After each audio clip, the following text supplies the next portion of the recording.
It's all about the data. We have to start tracking what's going on in our business. It's super important for you to be able to be confident in the decisions in which you're making in your business and understand the direction in which you're heading. For those of you that are new to my channel, my name is Jessie. I am a HoneyBook Pro and a operations expert. I love talking about all things back office systems to help other business owners with being able to get things streamlined so they can hit the goals in which they want to have inside of their business. In today's video, we're going to be talking about the four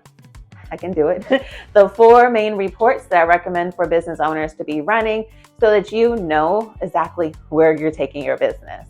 So let's get into it. So let's be honest, reports, numbers, back office, a lot of those things can be extremely overwhelming. I get it. To be honest, I used to feel the exact same way because I didn't understand exactly how this could make a difference. But once I really honed in and started to learn and really explore all the data that's in my business, it really helped me with being more strategic with all of the marketing and promotion and pricing and things of that nature. So in this video, I'm going to give you these reports, and I would love to hear from you below as you're watching this, if this is a report that you're currently running, so that I can know like where you are in your business and what type of reports are you currently running.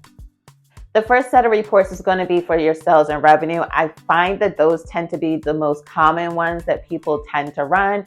This can be your profit and loss statements, your income statements. It can be just your monthly revenue goals, your monthly revenue numbers. Hopefully you're using a platform like QuickBooks or Zoho or something like that that's an accounting system so that you can actually run these reports. The great thing is, as you know, I am a HoneyBook Pro. HoneyBook even lets you run those types of reports. And I personally love to run reports about my sales and revenue so that it can help me understand when I set a goal. If my goal is $500,000 in sales, and that was something that we were actually aiming for within my event planning company a couple of years ago. And with that, I had to sit here and think, okay, in the previous years, what ratio of first quarter was a bulk of our revenue for the whole year? Like those numbers help you of understanding. Like I personally knew that Q4, which is October to December, would be 3/4 the amount of the revenue that we made. So what I tend to do was when it came to forecasting, if I knew by the end of September we were at $100,000 in revenue, I would typically, in my mind, think that we're going to do double that in the last 4 months. So then if we're already at 100,000, I can expect that we'll end the year at $300,000 in revenue. The only way I knew those numbers is because I ran reports and I actually analyzed it. So if you've been in business for over, I would say at least 1 to 2 years, and even if you're not in business for 1 to 2 years, this is a time where you can really even still run your reports to see how much is my business increasing month over month. Which months am I actually having higher sales and which ones am I having lower sales? Because that can be a trend. But if we're using platforms who do not collect this information, you're going to feel like, okay, the business is growing, but then the next month is down. But you might not understand that the reason why it's a peak month is because historically it's a peak month. And then it's a lower month because it's historically a lower month. So if you take time to run these reports, it will actually help you of understanding what are some of the trends within your business or just in the industry. Second report that you will want to run for those of you that I would say most businesses can do inventory management. It just depends on what type of business you have. I think sometimes we can fall victim of thinking that inventory is only for food businesses or companies that do manufacturing or some type of supply. The reality is that even if you're someone that does landscaping, you have inventory. If you do painting, you have inventory. If you are an interior designer, you have inventory. It can be the inventory for the supplies for the office. It can be the inventory for you to actually provide your service. I highly recommend you using using a reporting system to keep track of your inventory, because you'll be able to have the opportunity to have cost savings. So if you know that I buy paint, I'm going to use like from a painter. If I know that I do X amount of services in a specific quarter that takes around a specific amount of paint, I might not get the colors, but I might get my primer in bulk, or I'll get my rollers in bulk, because I am expecting X amount of bookings or gigs in a specific time period. But if I'm not running reports, I won't know when I can buy things in bulk. I won't know when I need to get rid of stuff in a flash sale, because again, if you have a business where some of the supplies might expire, if you're not keeping track of any of that, what can happen is then you're having to run the stores, buying things at higher prices, which ultimately gets down to your profit.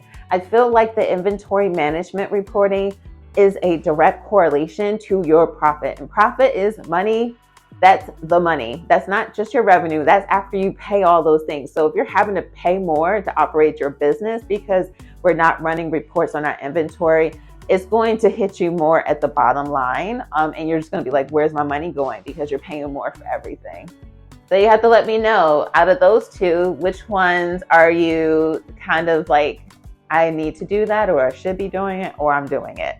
All right, so let's get into the next one. The third one that I recommend to monitor is your employee productivity.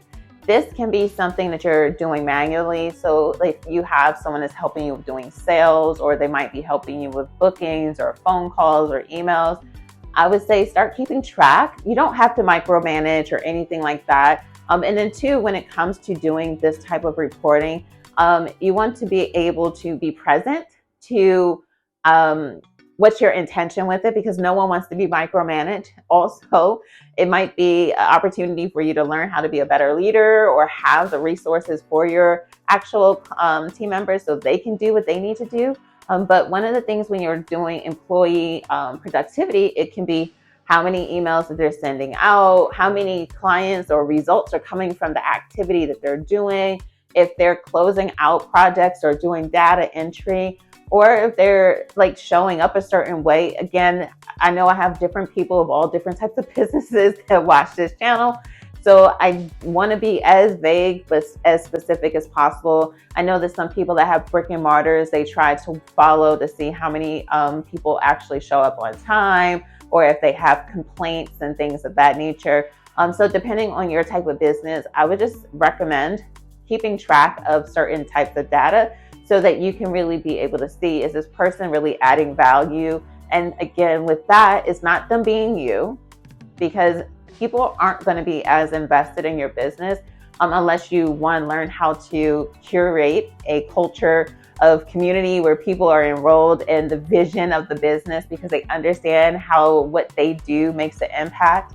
And two, like if you're finding that you don't have employees or friends or people that are helping you and they're not enrolled in it, chances are they don't understand how what they do or what they do not do impacts your business. I find that often that can be a big disconnect when we are bringing on people, because we'll expect someone to go out of their comfort zones for us, but they don't always understand why it's important. So you have to learn how to become a better leader so that people know exactly why they should do what they do, and the impact of them showing up powerfully, how that makes an impact on the actual company. Fourth report that I would recommend you running is going to be a customer feedback.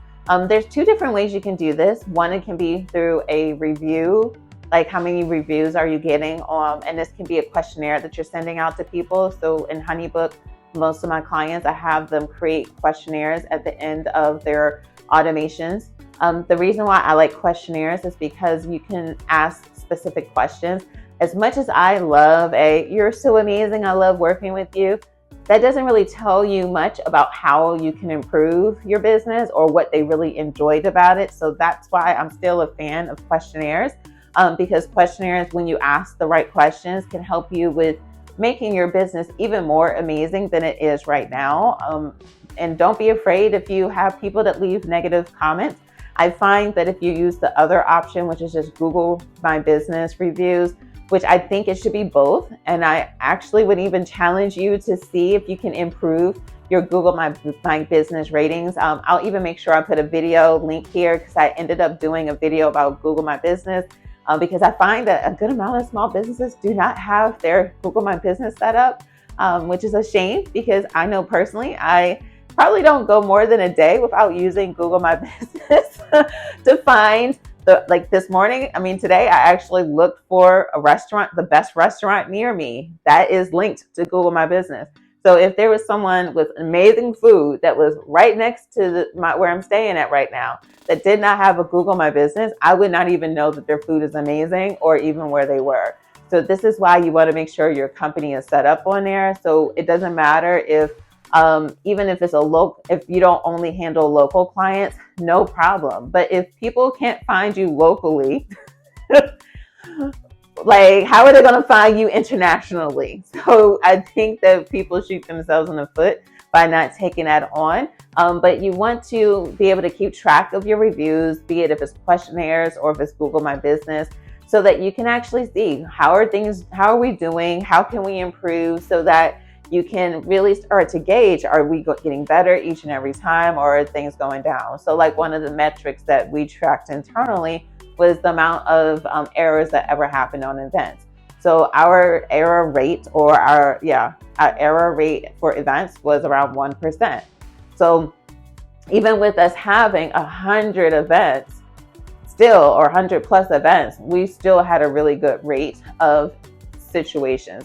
So like at one point it used to be a lot higher, but if I wasn't tracking it, I had no clue of learning how do I make it smoother for my client? How do I make it a better experience for my vendors? How do I make it a better experience for me? So if you're not quite sure about what reports you should be running, how to even put any of these numbers or any of the information into KPIs, so key performance indicators, to understand what's really going on in your business, I would love to talk to you. I really love to help people with figuring out the little nuances within their business so that they can run it a lot more smoothly, so that they can scale to the next level within their business. I'll make sure I'll put a link in the caption below or description below so that we can set up a time to talk. So I want to hear from you, and I look forward to the next video. Peace.